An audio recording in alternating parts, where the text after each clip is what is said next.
So the NuReDrain project is about nutrient removal and recovery from drainage water. It's a project which started already in 2017 and we got an 18-month extension and we will now be finishing in June next year. We are funded by the Interreg North Sea Region program, and we have about 2.5 million euros to fulfill our tasks, of which half is funded. We are 11 partners cooperating in 3 countries. So we work in Belgium, in Denmark, and in Germany. And for the extension, we are still with 7 partners continuing. Next slide, please. Okay, just as a brief introduction before I hand the floor to my colleagues. So we all know that our surface waters and our marine ecosystems are suffering from eutrophication. And we see on the figure at the right that the North Sea region is really suffering from this. And we want to tackle this problem. Next, please.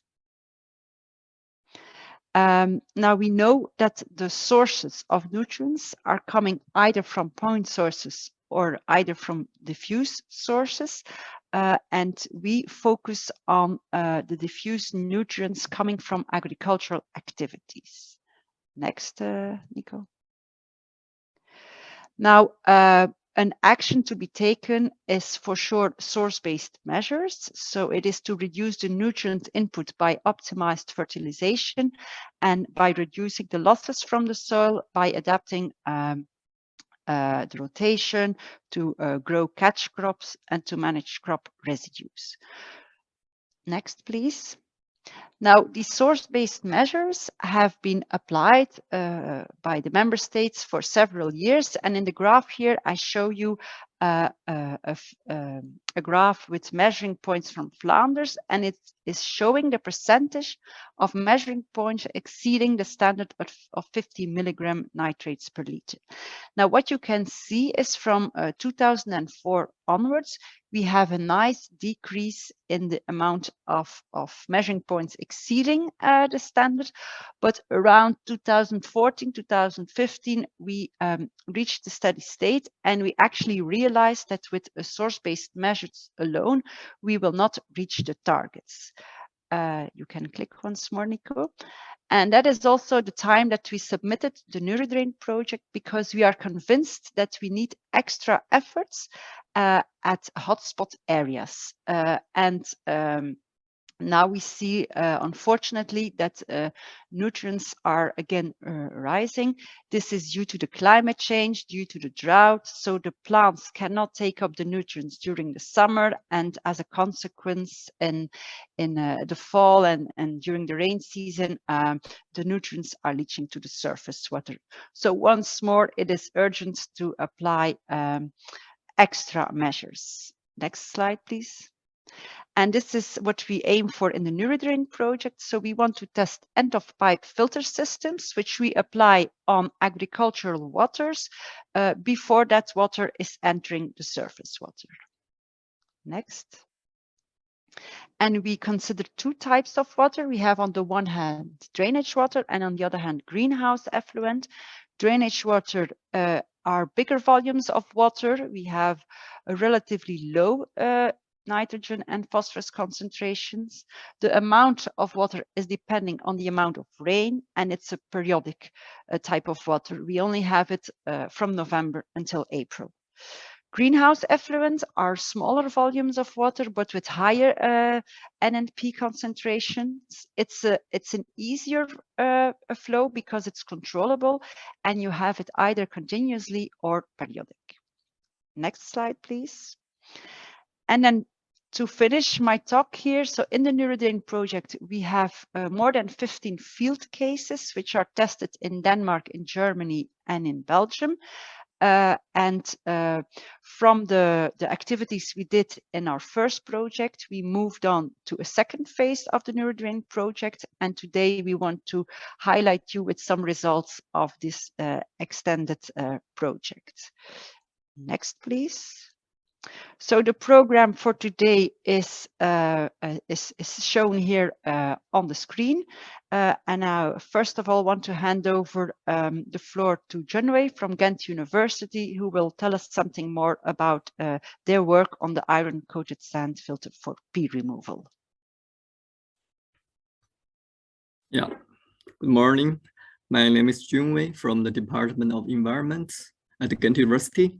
Today I'm going to talking about long-term evaluation and upscaling of iron-coated sand filters for phosphorus removed from agricultural drainage water.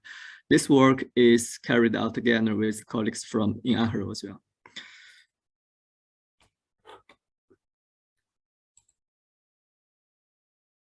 Yeah, so probably some of you have already followed the previous webinar, and but probably some of you still are not so familiar with the project. So I will start with the background and then the previous achievement, and then I'm talking about the recent progress. Yeah, so since last century, the intensive phosphorus fertilization result in high soil phosphorus content, especially in Belgium, the Netherlands, Denmark, and the loss of Germany. And in this area,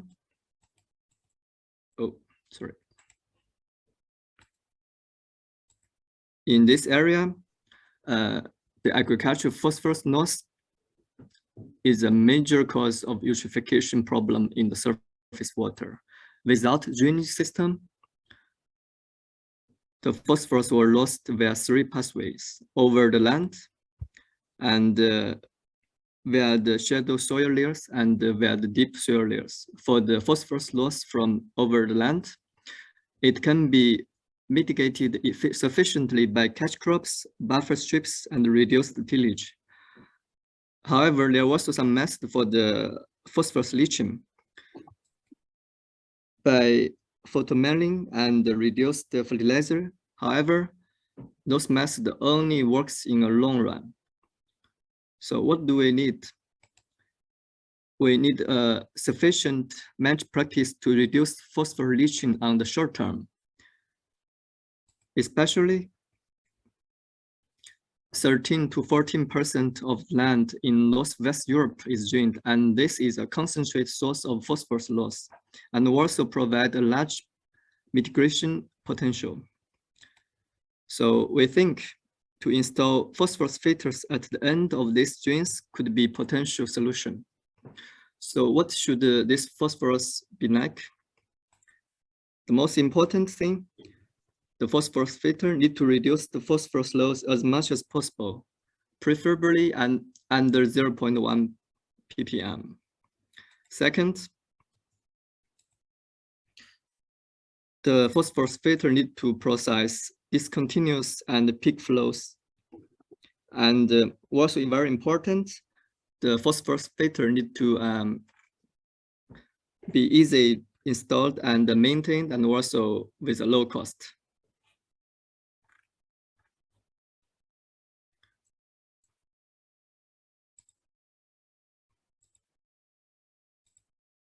Yeah. So we need a phosphorus filter which combines high phosphorus remove efficiency and also high hydraulic conductivity. In the lab, we evaluate different filter materials, and by checking the composition and the phosphorus remove efficiency and the hydraulic conductivity, we selected iron-coated sand. It's a byproduct from the water industry. Based on this material, we have developed generations of phosphorus filters. Firstly, we developed a simple bucket filter, and then we move on to a prototype filter.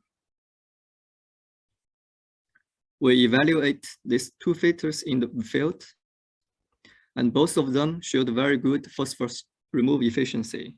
Yeah, so we can say 4 bars for each filter, and the blue ones represent the volume weighted phosphorus concentration of total phosphorus.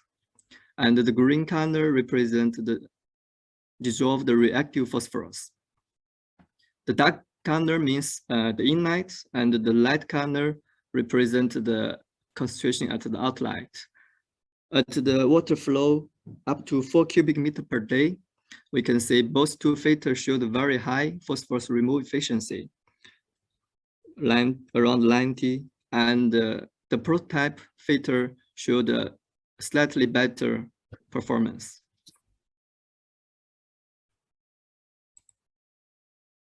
Yeah, and what's the cost?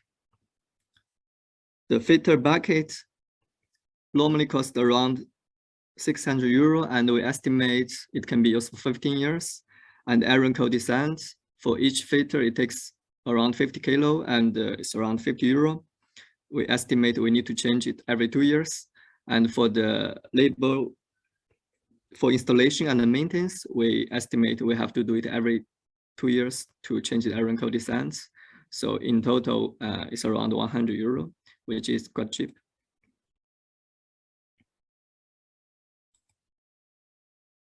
So to summarize about the prototype filter, we can say the filter is a very low-tech solution, very easy to be installed and maintained, and it shows a very high phosphorus removal efficiency. And the cost is very low.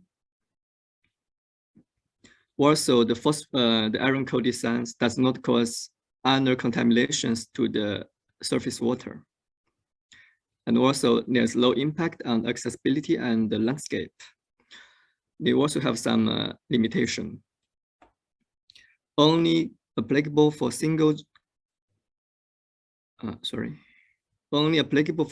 drain, and mostly remove the dissolved reactive phosphorus. And then I will talk about the recent progress. What we are currently doing is to perform the long-term evaluation about this filter in the field, and also the dig-in filter box for the single drain, and then the upscaled filter box for larger volume of water. So currently, we are continually monitoring 4 existing filters in the field. 2 of them were installed in November of 2018, and 2 others were installed in January 2020.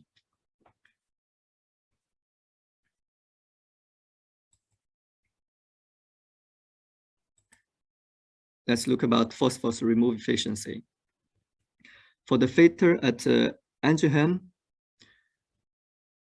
in the 4 drainage seasons, we did not see very high phosphorus removal efficiency. And we thought it's because the flow is beyond the capacity of this filter. We can see the flow sometimes reached 17 cubic meters per day. However, with the other 3 filters, we see relatively good phosphorus removal efficiency. At the first season, the phosphorus removal efficiency for the total phosphorus is around is 87 for this one, and 99 for dissolved reactive phosphorus. And in following seasons, even though the phosphorus removal efficiency declined, but still shows a very good performance. The water flow, of course, is lower than the previous one. It's around, the highest flow is 7 cubic meter. For the other 2 filters installed for 3 drainage seasons, we see the similar result. In the first season, the dissolved reactive phosphorus was almost completely removed. And in the following 2 seasons, the performance declined, but still showed a very high phosphorus removal efficiency. Especially the phosphorus content were removed below 0.1 ppm. And compare these 2 filters, we can say the filter with a smaller size of iron coated sand showed a better performance, slightly better performance. Yeah, this is logical because the smaller the size, the larger the surface area, what can be used to absorb phosphorus.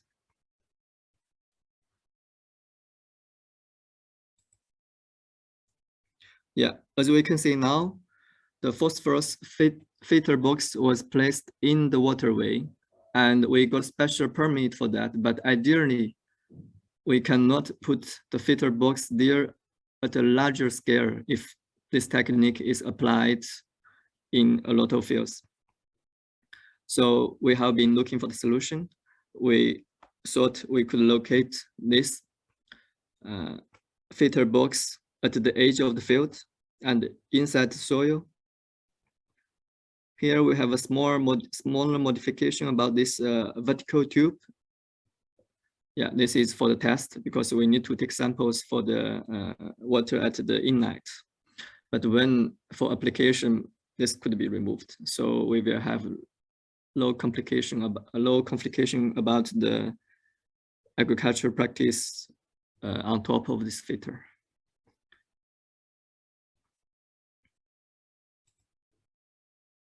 Yeah, so 2 of these filters were installed in the last drinking season at Stedham. So first we remove the soil and then we connect the filter to the drainage pipes, and then we bury this 2 filters with soil. And the installation proved to be feasible with 4 or 5 people, and we could install these 2 in 1 afternoon. Well,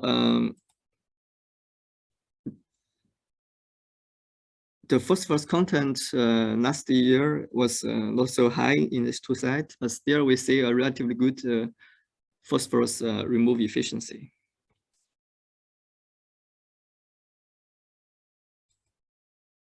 Yeah, the next is the upscaled filter box. As we have mentioned before, the prototype phosphorus filter only applicable for the single drain, and sometimes we do need to treat a larger volume of drainage water. For example, if we have a collector drain and also we want to treat the water from the open pond. So we need to design a filter which is capable of treating a larger volume of drainage water. So we designed a filter. It's a filter element in a cubic container, and this element contains 2 cylinder-shaped mesh, and we have 140 liter iron-coated sand was placed between these 2 cylinder shape, and the water from the collector drain water pump was pumped to the center of this filter and then forced to pass through the filter from inside to outside, and then the water from the cubic container was discharged to ditch.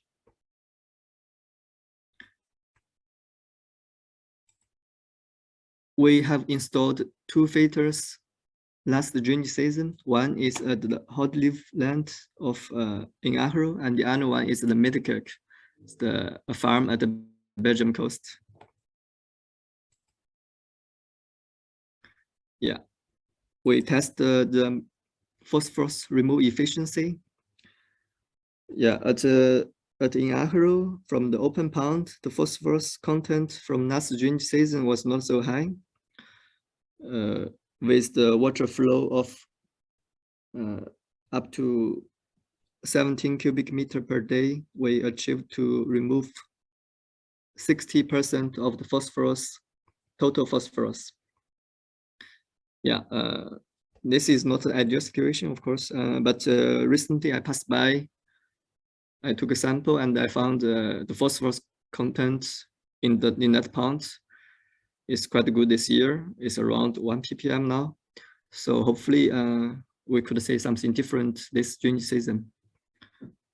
For the filter at the coast, the flow is very high. Sometimes it reaches 36 cubic meter per day, but the remove efficiency was not so desirable for both for total phosphorus the blue ones, and the dissolved reactive phosphorus, the green ones, the only 20%, around 20% was removed. Yeah. We did some modification to make sure the full filter is in use regardless of the variation of the flow. Yeah, we tested recently. We also replaced the iron coated sands from 2 millimeter to 1 millimeter. The remove efficiency was slightly increased, but still not more than 30%. So we think we will reduce the flow and to achieve optimal remove efficiency about this filter. And also we are suffering about clogging problems of the water from the open pond. We will install a pre-filter for that. And also probably very interesting thing is if we could find electricity supply for this upscaled filter, because now it's the main limitation about the application, because not everywhere in the collector drainage or open pond we can find electricity supply. Yeah, I think that's all of my presentation today. Thanks.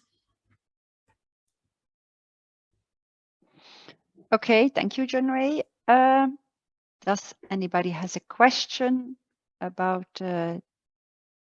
this part? Let me have a look in the chat. There are no messages yet. Feel free to ask questions if you have, but if not for the time being, then I'd like to continue. Charlotte, I think there are 2 hands raised. Ah, okay. I didn't see these hand raises, but okay. People who have a question, please. Ah, okay. There's one coming here.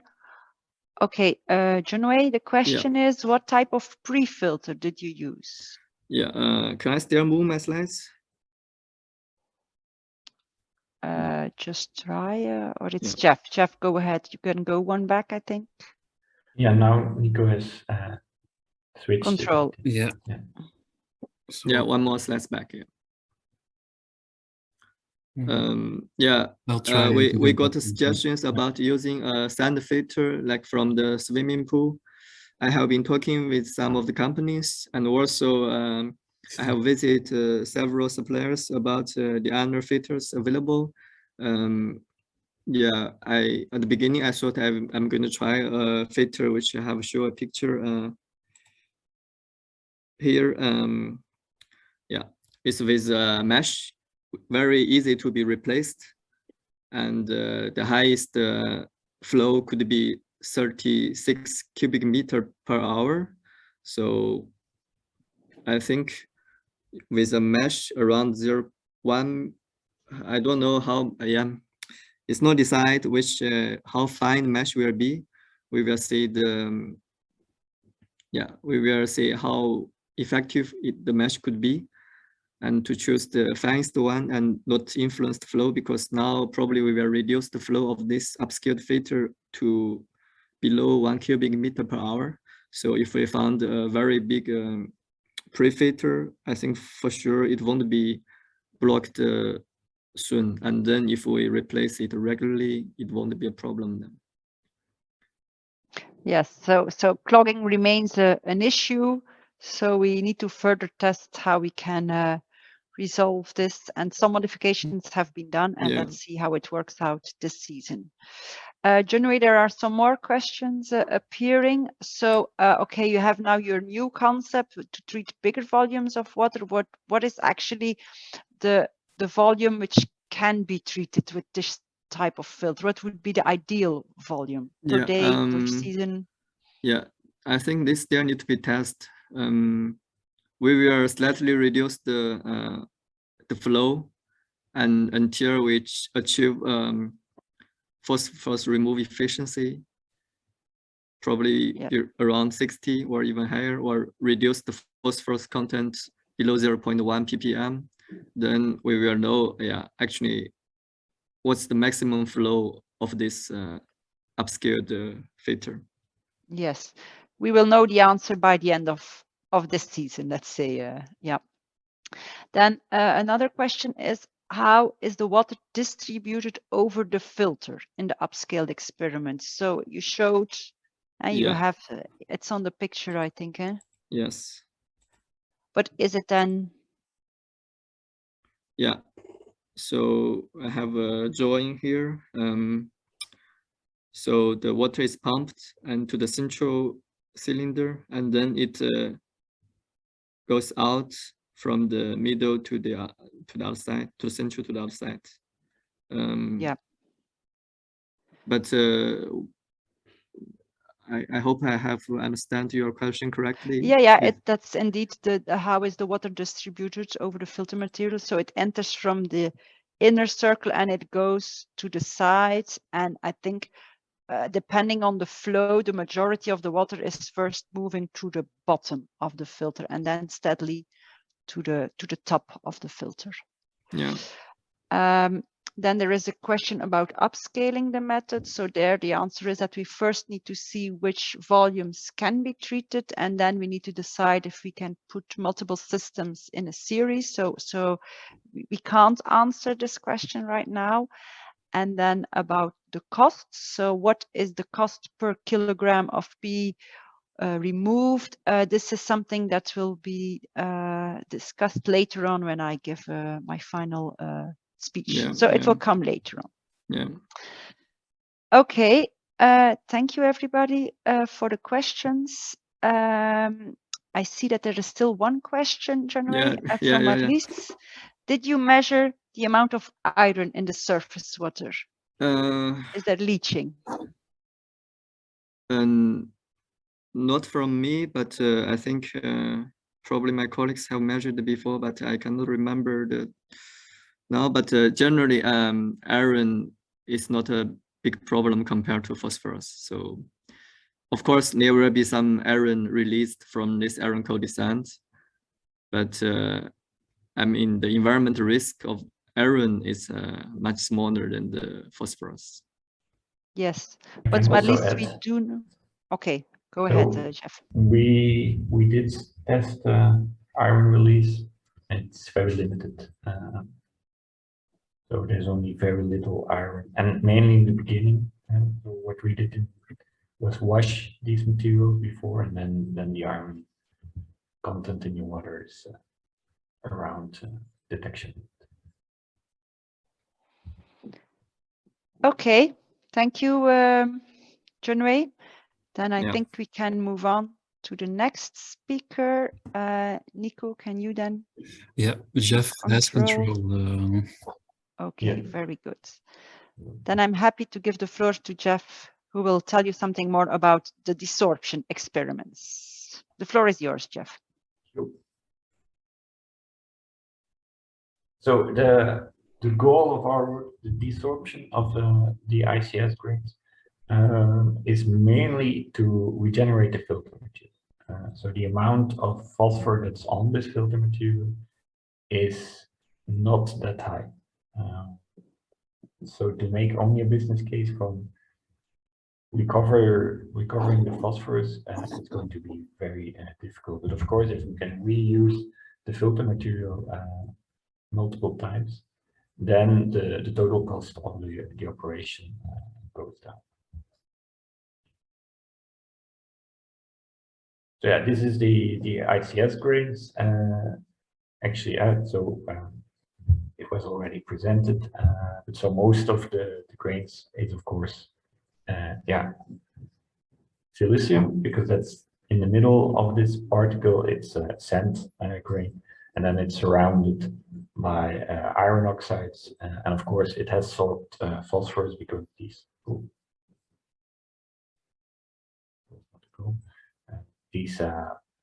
grains were already used. We have also found some traces of carbon, magnesium, and calcium.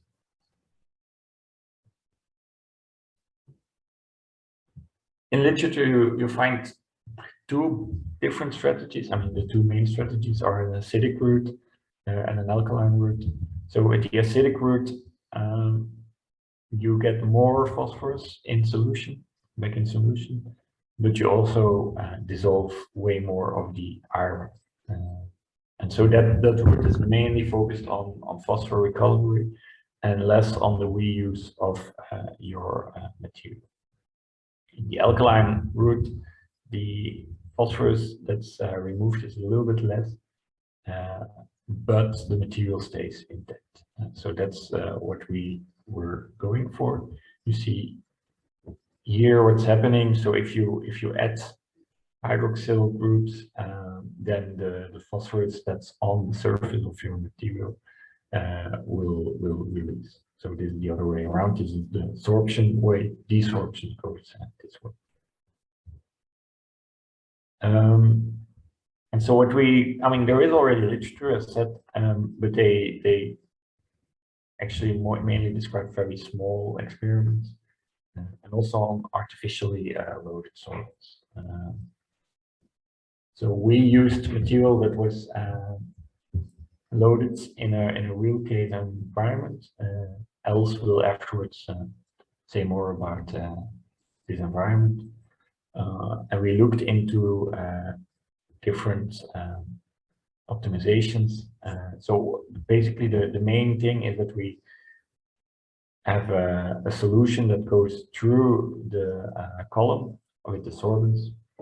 First, it is just an alkaline solution. Afterwards, of course, some phosphorus and the minimal amount of iron will be in the solution. And we keep on recirculating this solution until we removed most of the phosphorus that's on the particles.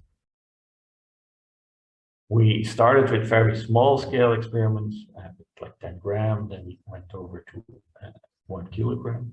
This is an example of this 1 kilogram experiment, where we started with a 0.1 molar solution of sodium hydroxide, a liquid to solid ratio of 10. So there's 10 times more solution than there is material, and a flow in this case of 60 milliliter per minute. So what you see is that we start with a phosphorus concentration that's in solution, of course, very low. In the beginning, it needs some time to equilibrate, also because you need the whole column to start reaching the phosphorus. And at a certain point, we reach higher concentrations of phosphate in the water. But on the other hand, at that time, of course, also the pH of your solution drops. That's logic, as shown before in the equation. You consume hydroxyl groups when you release phosphate. So yeah, once your pH drops and it's lower, then also the desorption of your phosphate stops, because the amount of hydroxyl groups that's left is not enough to keep on desorbing phosphate. So in this case, we desorbed 5 milligram of phosphor per gram of ICS. This was done after around 18 recirculations. So the liquid has gone over the column for 18 times. As you can see, the amount of iron that we had in solution was very low. So that's good news. Then we scaled up to a 12 kilogram scale. And here we gradually added more sodium hydroxide. So we tried to keep the pH at 12.5 so that we could also keep on desorbing phosphor. The amount of liquid per amount of material dropped. So here you can see the LS and the liquid solid ratio is around 2. And we desorbed a little bit more, 6 grams of phosphorus per kilogram. There's a plus minus here because we don't have the exact amounts since we had a leakage in our system.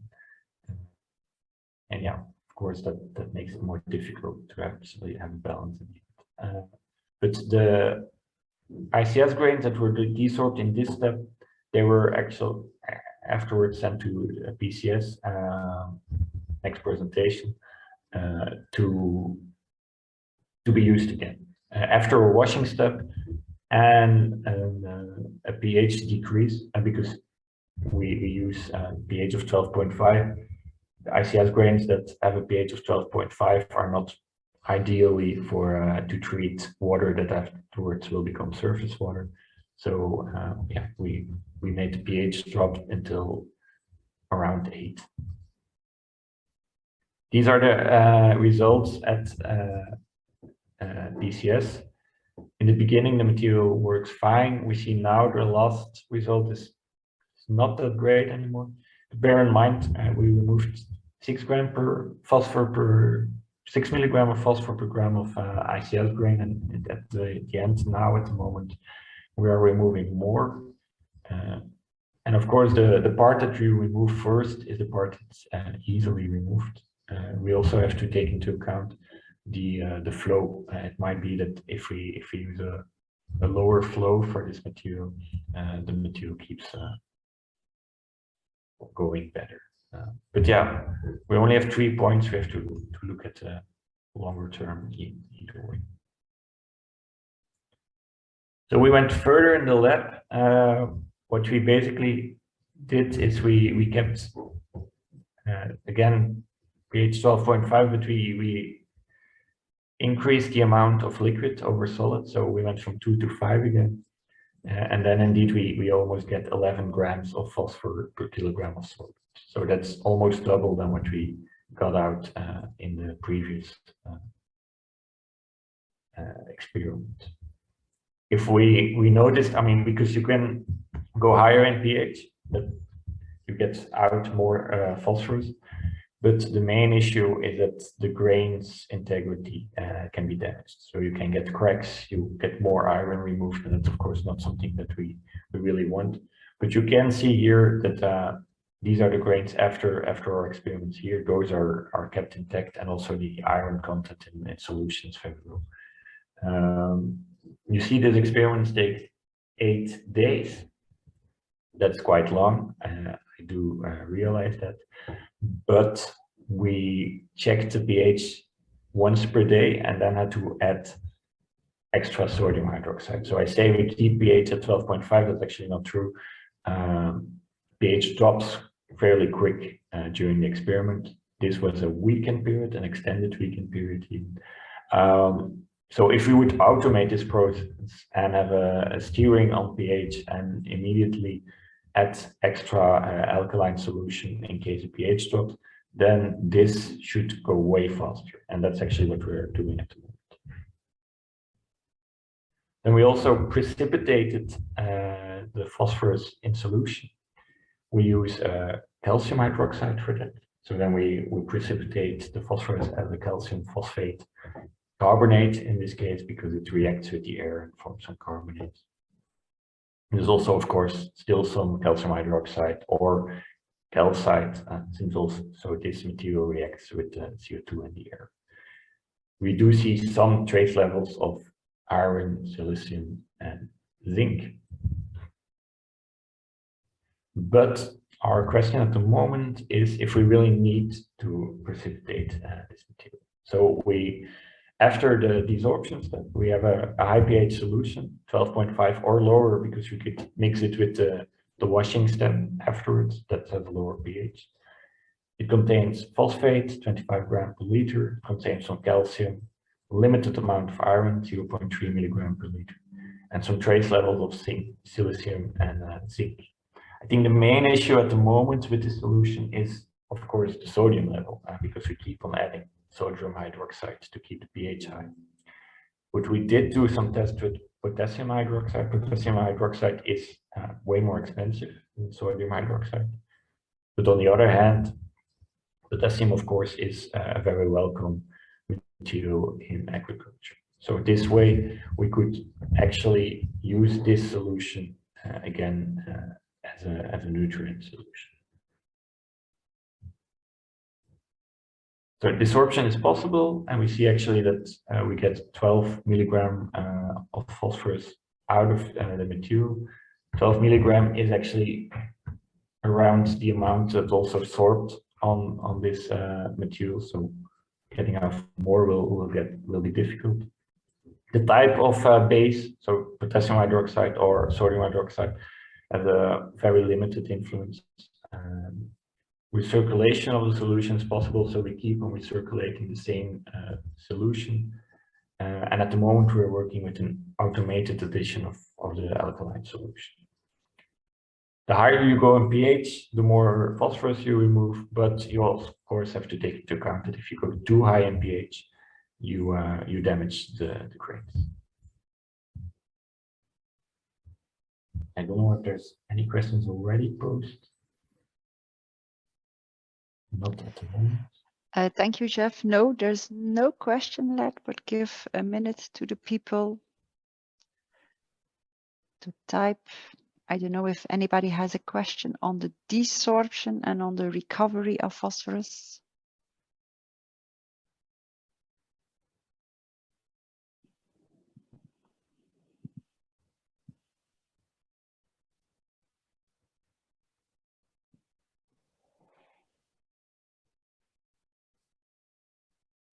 I don't see anything appearing. Anyhow, if questions come later on, feel free. The setup shown before, yeah, then it's a bit difficult to desorb in the same setup. Yeah. But if you look at the growers and the setup there, which is more as well a column and a pump connected to it, it should actually very well be possible to do the desorption step also at the grower's place in the same column they're already using with the same setup, but just instead of letting the phosphate loaded water run through, switch to another solution, which would be the alkaline solution. In that case, you actually don't need a lot of capital investment, because you use the same amount and the same setup as what you use normally with the sorption step. And that then brings me to the question that is posed at the moment. So what will be the cost of this process? If you look then at the chemicals that you need to use for this process, then that will be around €50 per ton of material. So if we're able to, with that amount of chemicals, completely desorb the material and use it again, then yeah, €50 per ton.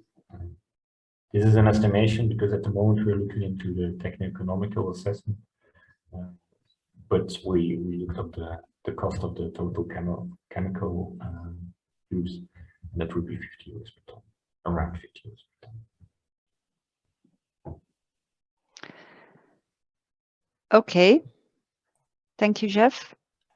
Then I suggest we move on to our next speaker, which will be Els. Els, do you already have control now? No, I have to request, I think. Els, you're in control now. Okay.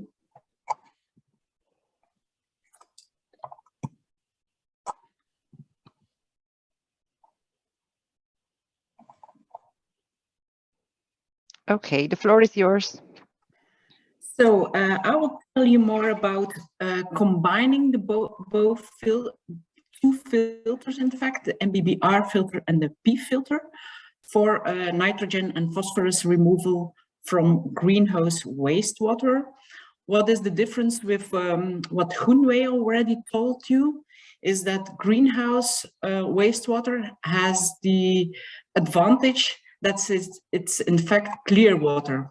So the clogging that Junwei occurred in his filters, we never had that problem. So that's really an advantage.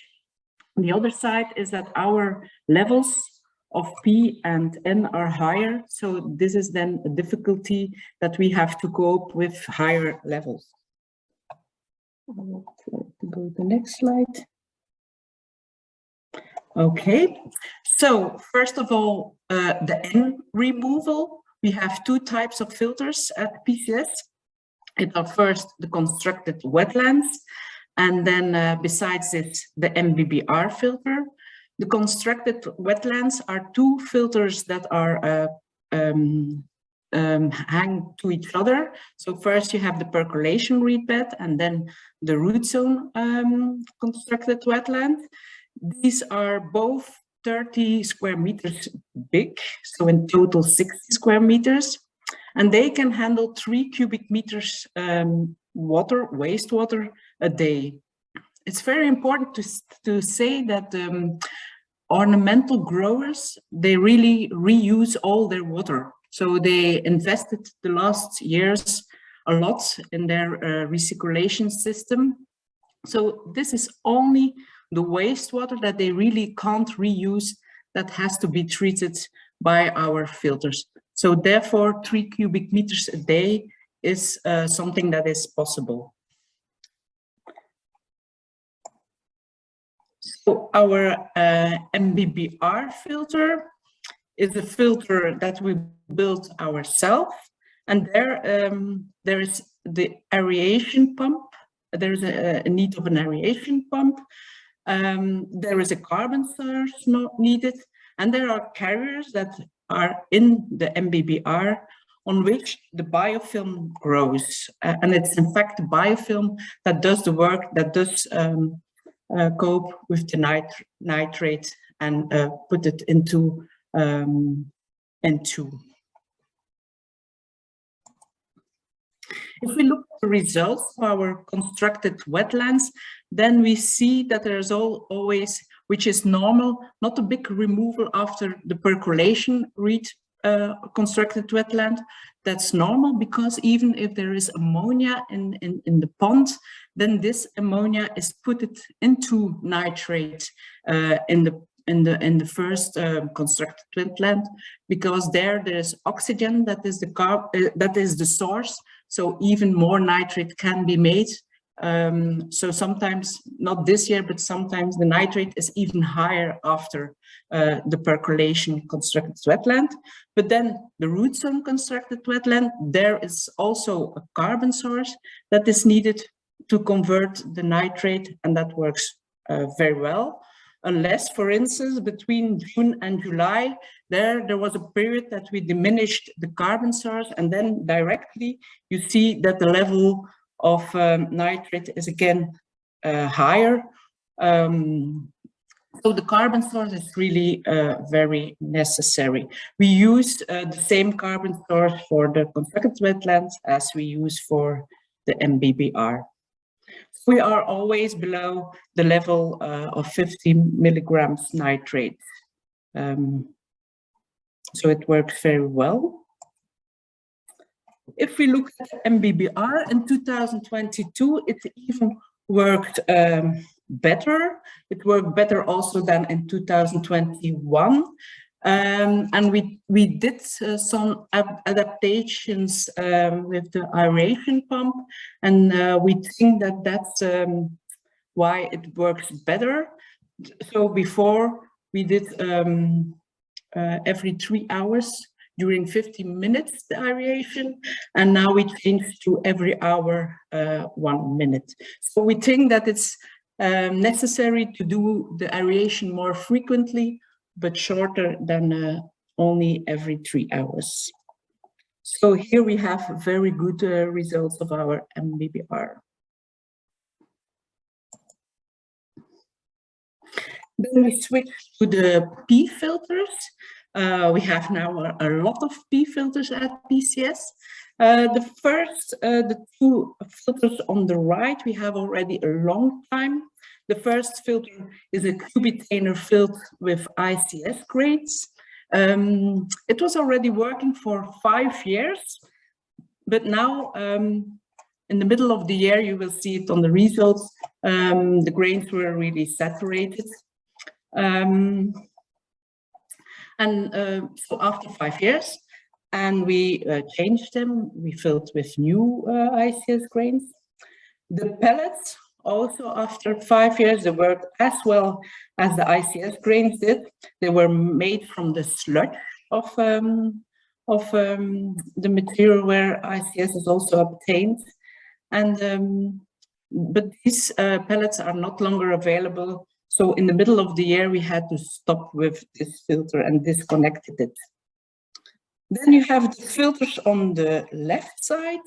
The two blue tons. The first ton is a ton of filled with 50 liters of what we call VITO A. That's a product that Jef made and he delivered it to us. And the other ton on the right are the grains that were saturated by the filters of Junwei. So for that, for Junwei, they were saturated because he has very low concentrations of P, but for us, maybe they could be still useful. And therefore we checked it with this filter, also filled with 50 liters. And then we have the two little tons on the left, the white ones. The first is the VITO B, also a product that was made by Jef and we received. It's only filled with 7 liters of material, so it's very small. And then the regenerated ICS, of which Jef already talked about, was also only 7 liters. So very small filter systems. So this is how it looks like. These are pictures of the material. So you have the ICS, you have the pellets, unfortunately not longer available. Because they had, it was a very good material because it's also an advantage that afterwards it can really fall into powder. So you can work with it very easily, but since it's not longer available, we will not talk about it anymore. Then you have the VITO A, it's based on aluminium hydroxide, and then the VITO B comparable with the ICS, so also on iron-based. And then you have the regenerated ICS.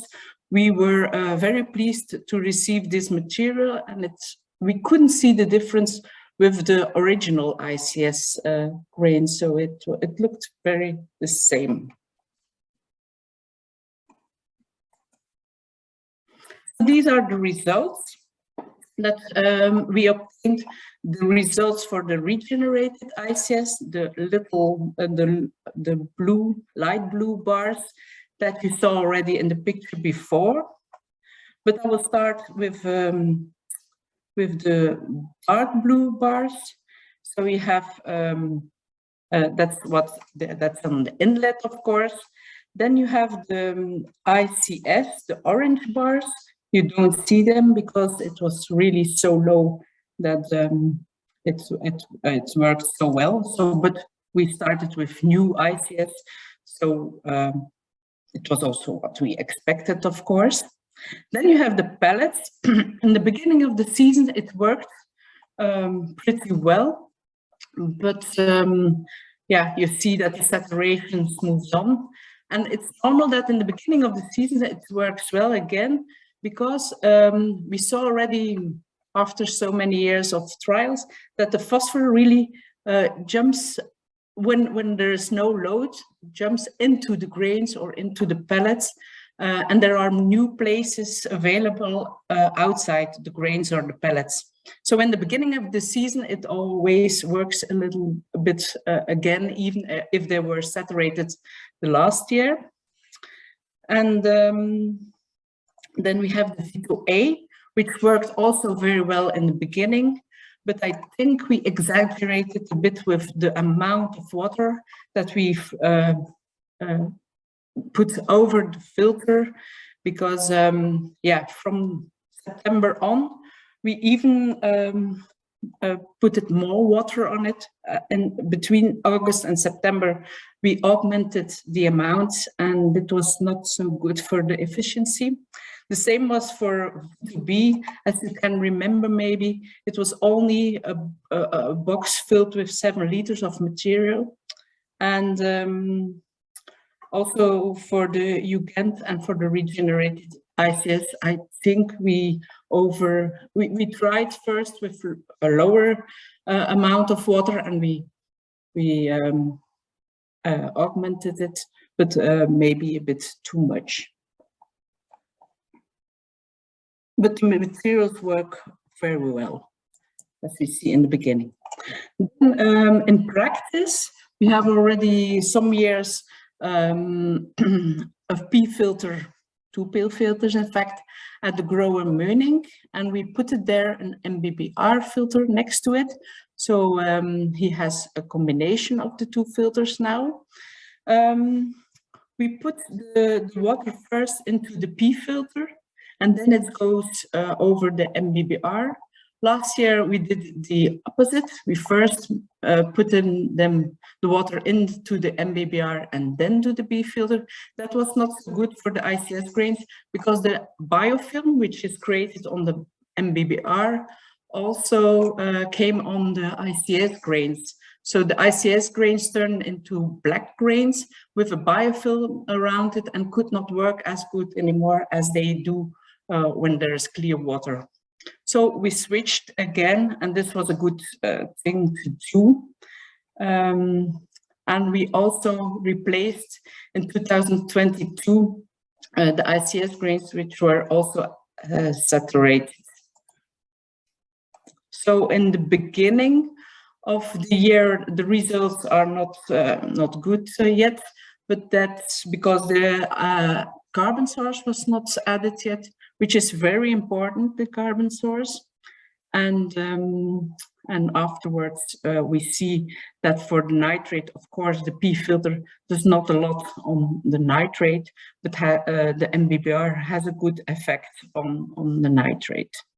So it diminished quickly. Then here we have the P concentrations.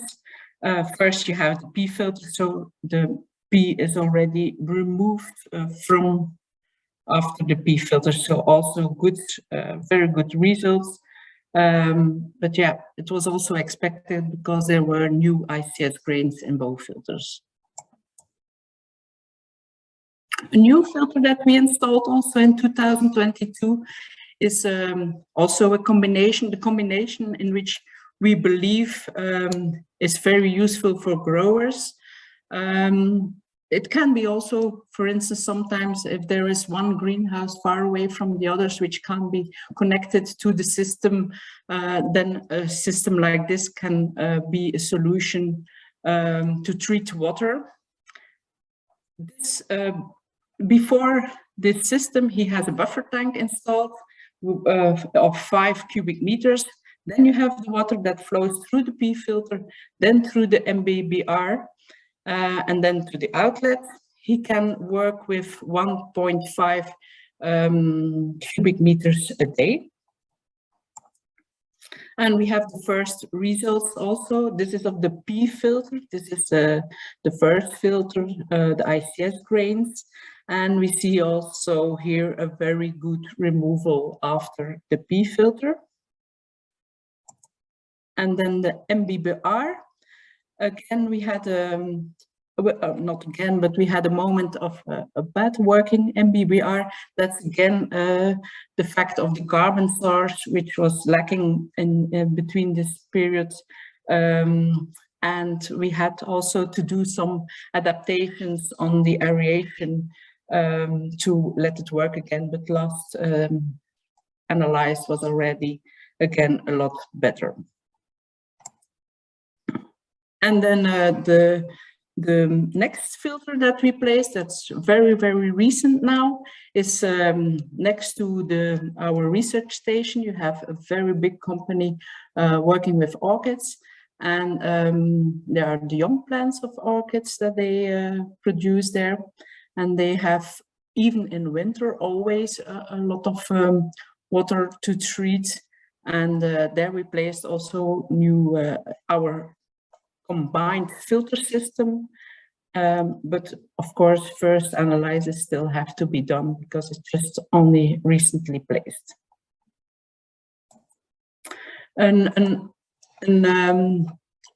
Another combination will be placed this winter at an azalea grower, which has which has a UV filter with a fast sand filter before, and we will treat the water to regenerate his fast sand filter. but that still has to be placed and to be analyzed. So, but that will happen during this winter. And just adding that we still have our do-it-yourself moving bed biofilm reactor construction manual. It's available in Dutch and in English because it's pretty easy to make the filters yourself, and therefore colleagues of me made make this manual, and you can just download it from the website. Okay, that was my talk. I don't know if there are any questions.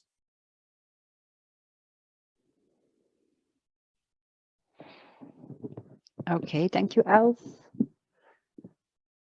Feel free to put your questions in the chat.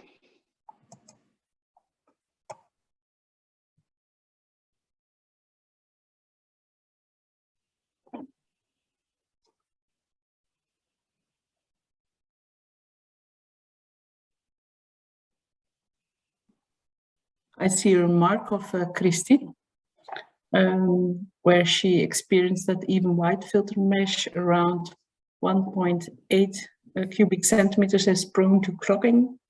If electricity is available, then maybe steering can be an option to tackle the problem. Yeah. Yes, I think it relates to the clogging of Junwei, and that yeah. But in the meantime, 2 questions appeared else. So there's a question from Noortje, and she's asking, what do growers do when the ICS is saturated? Where do they bring it, or what happens with it today? I hope we can bring it to Jef, or yes, his explanation is very important. I'm very happy to hear that it works so well. So like I said, when we received the grains, we were happy to see that they were not damaged or anything. I was talking to the growers last Tuesday, and they were also very interested, and they were asking, can we do this the step ourselves to remove the P and to reuse the ICS again? But they were a bit worried about the the salt concentrations, and therefore we spoke already together, me and Jef, and therefore also he convinced me that it can also use that calcium hydroxide, potassium hydroxide also can be used, but it's a bit more expensive, I thought, Jef? Yes, but of course, otherwise you have to dispose of the whole solution, and that's going to be more expensive than using potassium hydroxide. And if the potassium is used afterwards, it's not really a cost, because you save on potassium in the rest of it. So in summary, today the saturated grains go back to the partners to do desorption experiments, and we do hope that in the future we will be able to offer a solution for that. But that's more research and practical exercises that needs to be done. Yes, Okay. because it's changed. In fact, now you have to buy your ICS grains to a company, and you have to bring the ICS grains back to that company for the moment. So we will see what the future will bring. But if the sodium problem can be avoided, then and switch to potassium then for growers, because potassium is very important for flower to develop the flower buds. So it would be good. We did some experiments to use the ICS grains itself into the substrate, but even if they were saturated, we saw there that the P was still removed from the substrate. So the P that was normally foreseen for the plants was still adsorbed at the ICS grains. So they are not always 100% saturated. So plants had a shortage of P then. Okay, and then there's one more question of Leonard.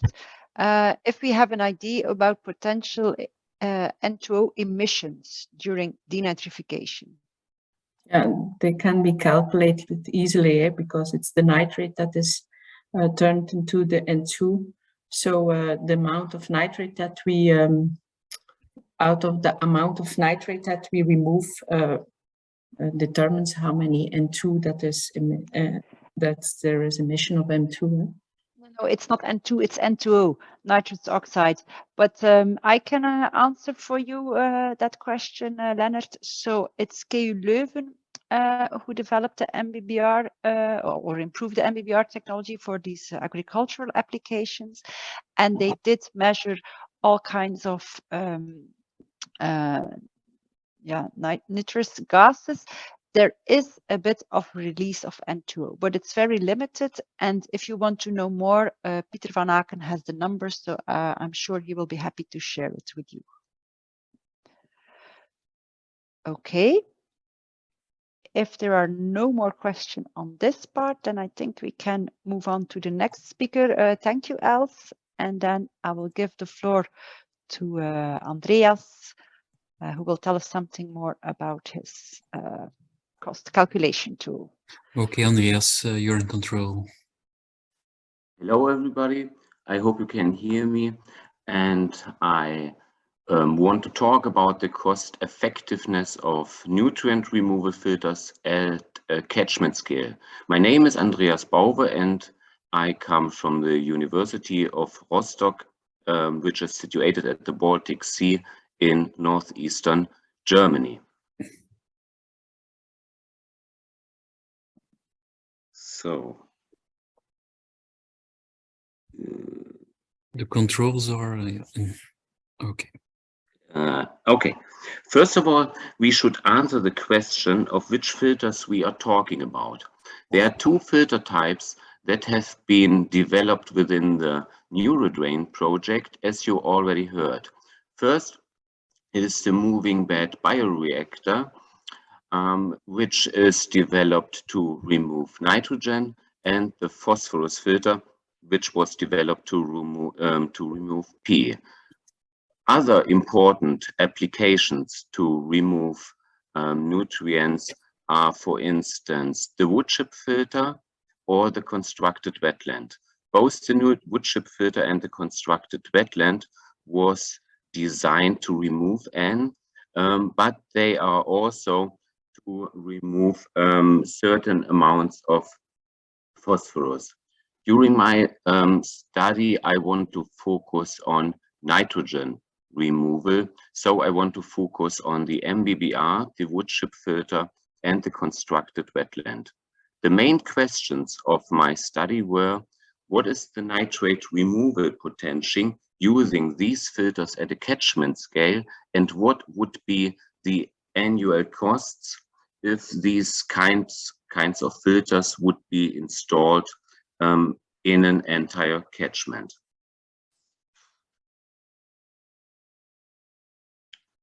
Let's first have a look on the main calculations I did and the data needed. Of course, if we look at the single drain collector, we have to know what is the mean water flow of the drainage pipe, for instance, in cubic meters per year. Also, we need some knowledge about the nitrate concentrations in the drainage water. Then we should know the removal efficiency of the filter in question. And also an important number is the cost in euro per kilogram nitrogen reduction. If we have these informations, we can do some simple calculations. For instance, we can calculate the actual load by multiplying the discharge with the nutrient concentration.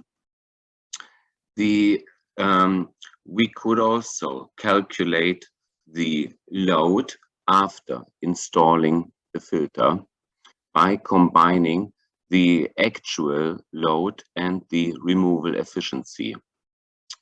The total annual costs can be calculated if we combine the actual nutrient load and the load after the filter was installed, and if we would include the costs of the filter per kilogram nitrogen reduction.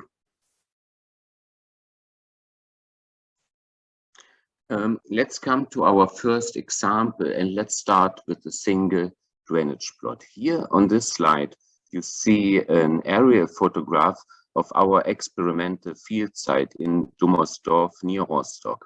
You see here a drainage plot of 4.2 hectare, where we conduct measurements since the early 2000s. On the graph below, you see the stream flow from 2004 until 2020, and the measured nitrate concentrations. As you see, there is the nitrate concentrations are highly dynamic, with high concentrations in winter and low concentrations in summer.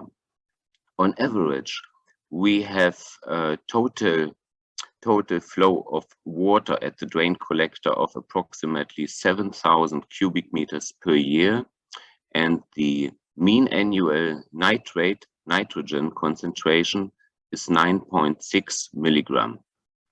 So, as you heard in the previous presentations, we cannot give a fixed removal efficiency for a certain filter. So let's make the assumption that the removal efficiency of the filter varies between 30 and 90%. And also the costs are relatively difficult to calculate. So let's say that the MBBR is relatively cost intensive, and let's say we need 50 to 500 euro per kilogram nitrogen reduction, and these are numbers that also fit with the experience in the NuReDrain project. Maybe not 500 euro, but 200 euro is not uncommon. For the literature say that wood chip filters would cost 2 to 20 euro per kilogram nitrate reduction, and the constructed wetland is about 5 to 95 euro per kilogram nitrogen reduction. With this information, it is possible to create nomograms, as you see here on these slides. These nomograms aim at reading the desired target value based on given boundary condition. I want to give you an example. Let's assume for the wood chip filter a removal efficiency of 50%, and let's also assume that we need that the wood chip filter costs 10 euro per kilogram N reduction. Then for our drain plot in Dummersdorf, we need 339 euro per year to install and maintain these filters. So generally speaking, using these nomograms, it is possible to derive annual costs for any removal efficiency of the filter, or the costs of per kilogram nitrogen reduction. There are also two examples for the constructed wetlands and the MBBR. Now let's come to our second example, which was originally the study question, the cost and the removal potential of filters at a catchment scale.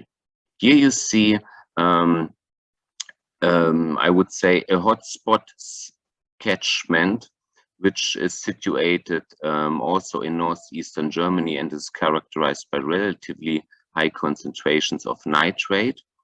And here you see the artificial drained areas on arable land. You see 435 drainage plots, which is in total 15,065 hectares, which is 49% of the total sub-basin area. If we want to get some reasonable numbers for an entire catchment, we have to work with several assumptions, because usually not all necessary data are available at a watershed scale. So let's assume, based on our experience here in Germany, but it's similar also in Belgium with the NuReDrain partners, we can say that annual drainage discharge is between 80 and 150 millimeters per year. And then let's say the nitrate nitrogen concentrations is between 3 and 15 milligrams per liter. And now let's say we implement the filter technologies in drainage plots where the nitrate nitrogen concentrations are larger than 10 milligrams per liters. And we say MBBR, they are suitable for small size drainage plots, smaller than 2 hectares, at costs of, already mentioned, between 50 and 500 euros per kilogram reduction. We would install the wood chip filters in medium-sized drainage plots of between 2 and 10 hectares at costs of 2 to 20 euros per kilogram reduction. And surface flow constructed wetlands would be installed in large-sized drainage plots of larger than 10 hectares at costs between 5 and 95 euros per kilogram N reduction.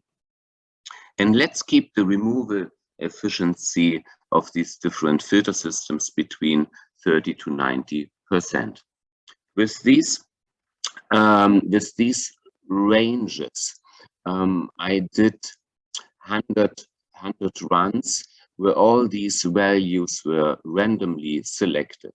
So as a result, we get a range of costs and removal potential of these filters, as you can see here on the next slide. On this slide, you see many box plots which represent the results of these 100 scenario runs. So in each box, there are 100 results with minima and maxima and the medium. And I want to focus on the two red boxes. If we would install these kind of filters under these assumptions in the entire catchment, we could reduce the nitrate loads by maybe, let's say, between 10 to 20% of the total load. And another important question is, how much does it cost? Now, as I mentioned, I can't give you an exact number, but we can say that probably these investments would be between 2 to 3 million euros per year for this catchment, for this medium-sized catchment. I want to come to the conclusion. Due to many hardly predictable costs and necessary simplifications, single calculations are mostly to be understood as rough estimates. Therefore, we have to do scenario analysis using multiple calculations, as I introduced here, which can provide a realistic range of expected costs and nutrient reductions that policymakers and stakeholders can work with at the watershed level. The results suggest that filter systems, if installed widely, can help to reduce nutrient pollution in surface water significantly. The installation and maintenance of filter systems can be very costly, and filter systems will always be side measures and will not replace the necessity of sustainable agricultural systems. Thank you very much, and I'm open to answer questions.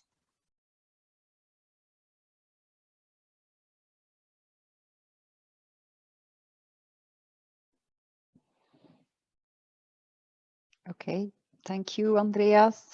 Let's see if there are questions on this part.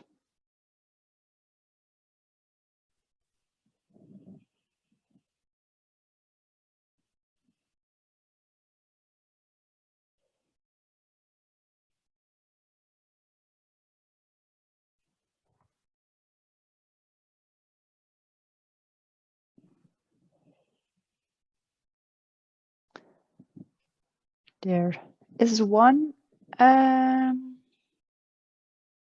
Okay, the removal efficiency spans that you apply, are these realistic for the wood chip filter and the constructed wetlands? So assuming that you would achieve a 50% removal.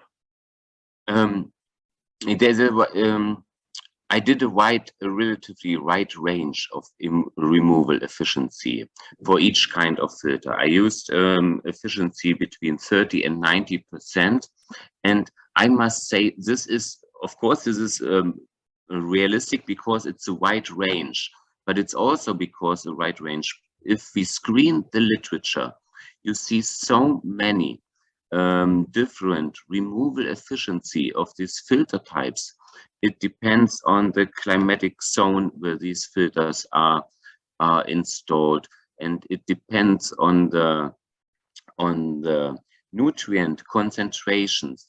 With high nutrients concentrations, you will achieve probably a higher removal efficiency in comparison to lower nutrient concentrations. Also, it depends on the retention time of the water in the filter. So there is a very good review that summarized 100 case studies, and so it is absolutely not possible to give exact amounts of removal efficiency. And yeah, it is indeed such a big range. Yes, okay. Then there is a question, and taking into account a percentage of drained area, what is then the cost per hectare? So for your example, I just made a quick calculation. You said it was 2.6 million euros, and you treated around 15,000 hectares. So on average, it would cost 173 euros per hectare. So I switch back the slides. So here, I don't know if you see my mouse. Mm-hmm. Yeah, you see. Here I have here you see the total cost, but the costs per hectare are also important. So maybe it's easier when I go back to the individual drainage plot. These are 4.2 hectare. So if we would install a wood chip filter at this drainage plot. What I would suggest in this special case, and let's say the removal efficiency is 50%, and it costs 10 euro per kilogram nitrogen reduction. It's 339 euro per year for the entire drainage plot. So you should divide this number by 4.2 and you have a number per hectare. So it's less than 100 euro per hectare. Yes, that makes it more tangible, because when you mention the big amounts, the 2 million euros, you think, oh, it's so expensive. But when you express it per hectare, Yeah. I think it's a reasonable Yeah, cost. Charlotte, you are absolutely right. But I think both numbers are important.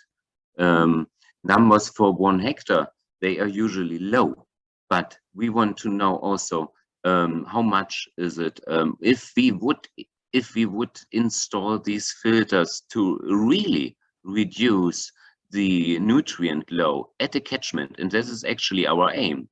So we should know the total costs. Yeah. So I think both numbers are important. Indeed. Then there is another question. Could the costs be reduced if smaller catchments would be combined, so that you don't apply the MBBR, for instance, at the smaller catchment, but that you combine the catchment and that you then use more constructed wetlands?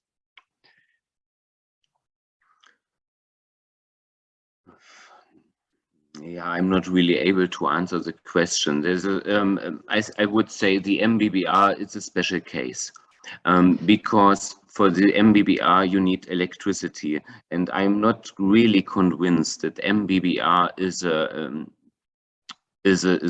very good solution for agricultural fields. I must say. So this question is very specific. So I cannot really.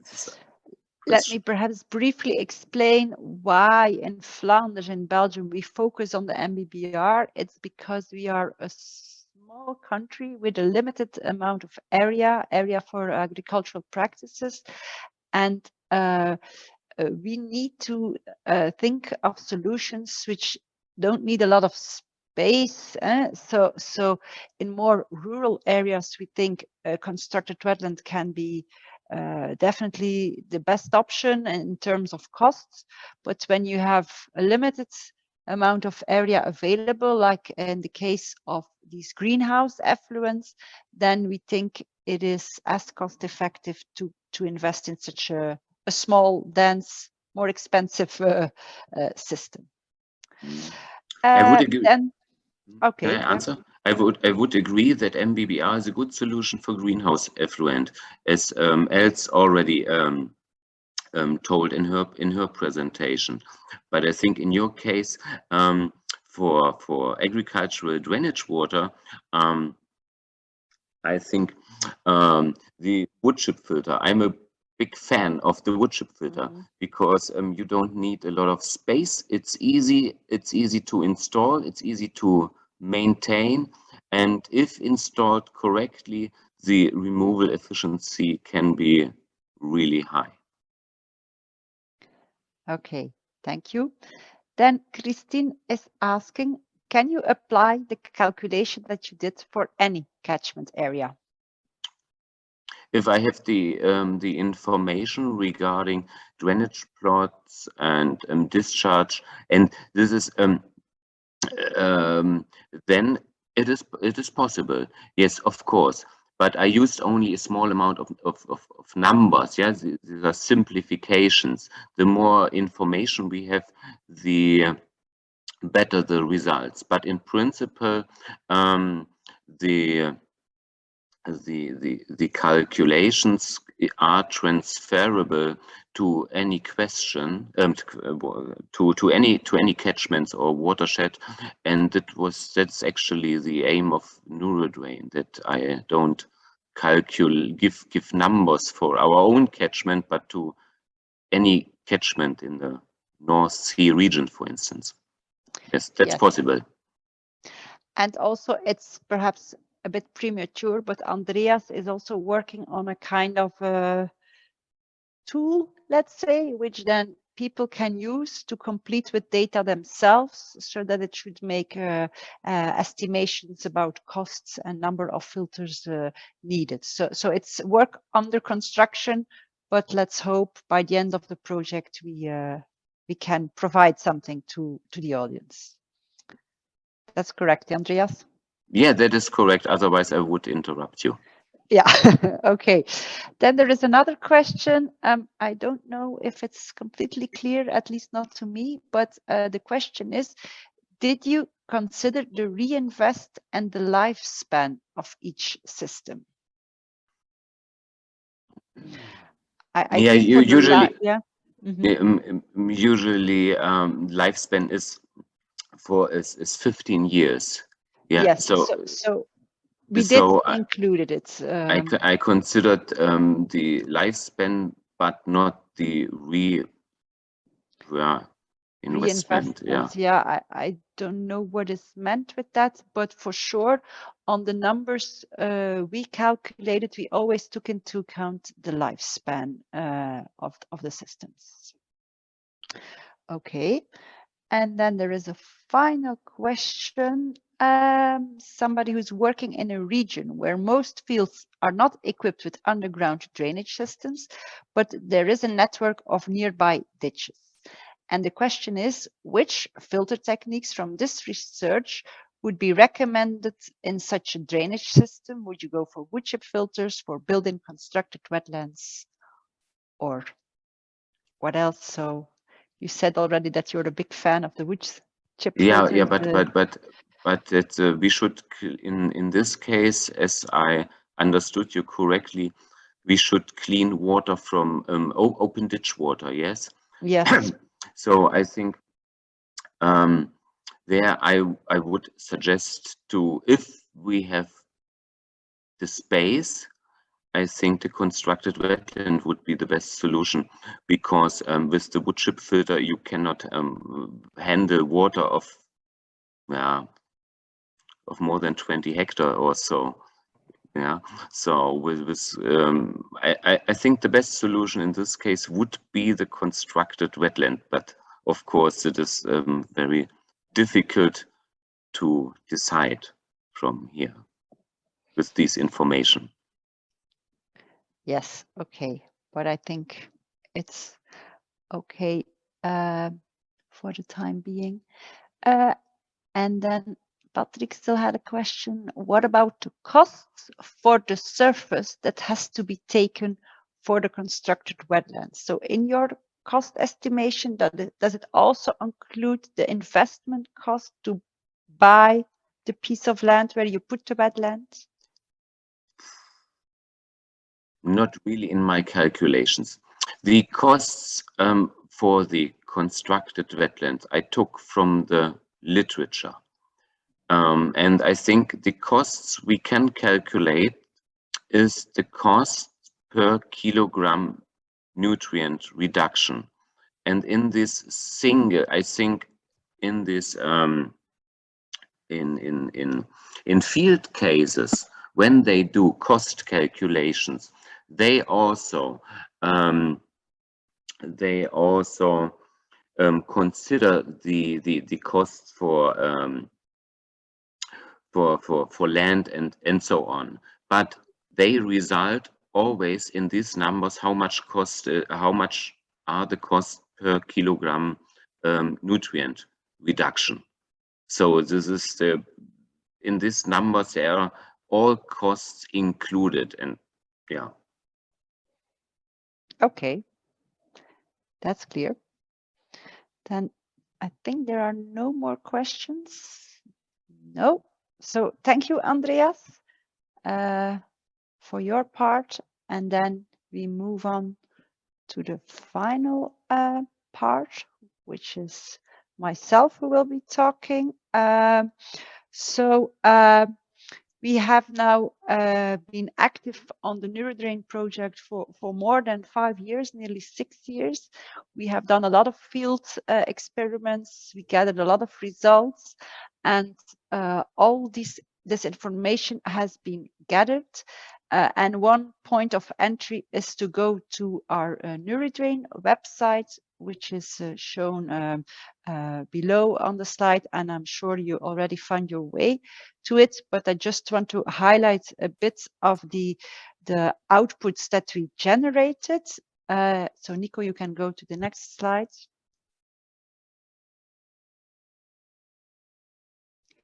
So first of all, we have made videos about each filter system that has been tested in the project.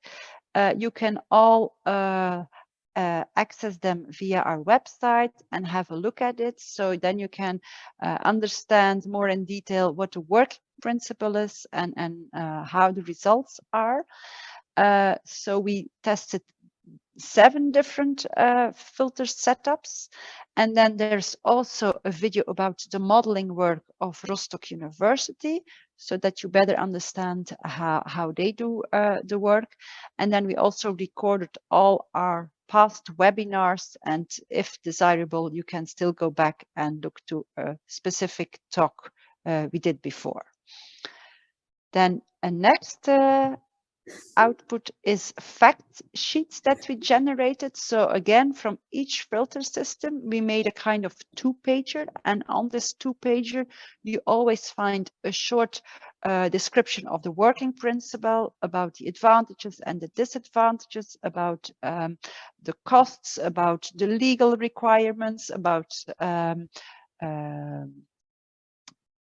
things you need to take into account when you apply it. So you can also consult these fact sheets if you want to know more. And then the next slide. So Els mentioned it already, but we also produced a filter construction manual specifically for the MBBR, because this is something you can build yourself. So there are actually 3 documents. And the first document is really a guide which describes how the MBBR is working, what you need to have a good working process. Then there is an Excel file which you can use to do a good dimensioning of the MBBR setup. So you need to complete the flow, the concentration, and based on that, it will tell you which sizes you need to be effective. And then the third document is then the do-it-yourself manual, where you can follow step by step how you should make it and build it yourself. So for the handy people, go ahead and try it yourself. And if you are successful, please leave a note to us so that we know where the activities take place. Okay, and then the next slides. So as already asked before, we did detailed calculations about the filter setups, specifically the P filter box and the MBBR. So for the P filter, you can consider 2 applications. You have the application on drainage water and the application on greenhouse effluent. Of course, the final costs per kilogram of P removed is depending on the flow and is depending on the concentration of phosphorus in the water. We know the investment cost, we know the operational cost per year, and taking into account the lifespan and some inflation numbers, we can make an estimation about the cost in euros per kilogram P. But as explained by Andreas, it is wise to take a kind of wide range in the numbers, because not every plot or drainage water has the same quantity and quality. But here you see some numbers, and then on the next slide, we give the numbers for the MBBR. Again, we have a different application. We have the greenhouse effluent, we have the drainage water. Sometimes we put the system underground, sometimes we put it off-grid, and then we need solar panels. But on average, you could state that it's about 100 to 150 euros per kilogram of nitrogen to be removed. Okay, and then the next slide. So we are coming to the end of the project, and we are now discussing more and more with administrations, governmental organizations, to see how we can implement these filters in practice on larger scale. So the approach we think that should be followed is that, first of all, at any time, source-based measures should still be taken by the farmers. But to reach the targets, on top of that, we need to identify the nutrient hotspot locations. And I think nearly everybody or each member state knows where these hotspots are. And then for these hotspots, it would be good that we set reduction goals. Which reduction are we aiming for?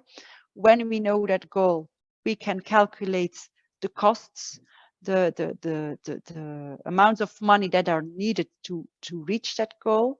And then based on the budget available, you can prioritize locations where you want to do, where you want to take action and where you want to install filter systems. And we think by doing so that we can really help to improve the water quality in surface water.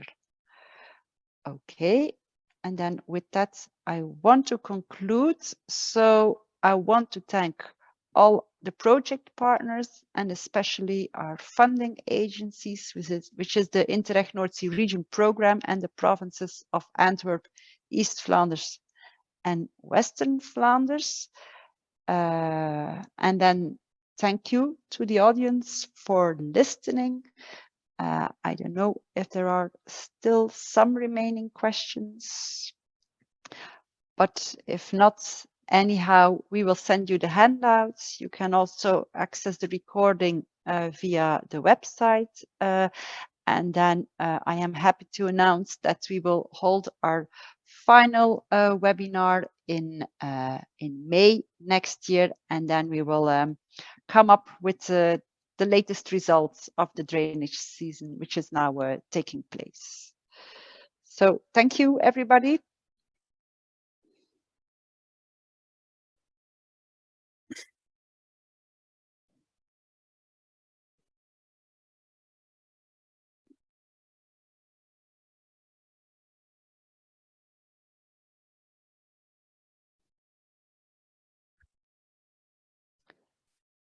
And then I just see one more question popping up. So while people are still closing, I will briefly answer it. So it's the question if we see that the installation of filters should be a governmental task. So actually, we are currently discussing in Flanders with different stakeholders, and we are trying to find a useful model which is acceptable by all involved partners. So we do think that the installation, the initial investment, is something which should be a public investment, but then that once that the filter systems are installed, that the operational cost should be redirected to the farmers. This is the idea we have now, but it's still under discussion. So we should fine-tune this. But happy to have a discussion with you bilaterally if you have ideas about it.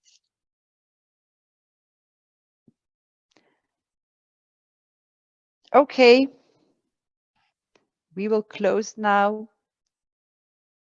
Thank you, everybody. Talk to you later. Bye-bye.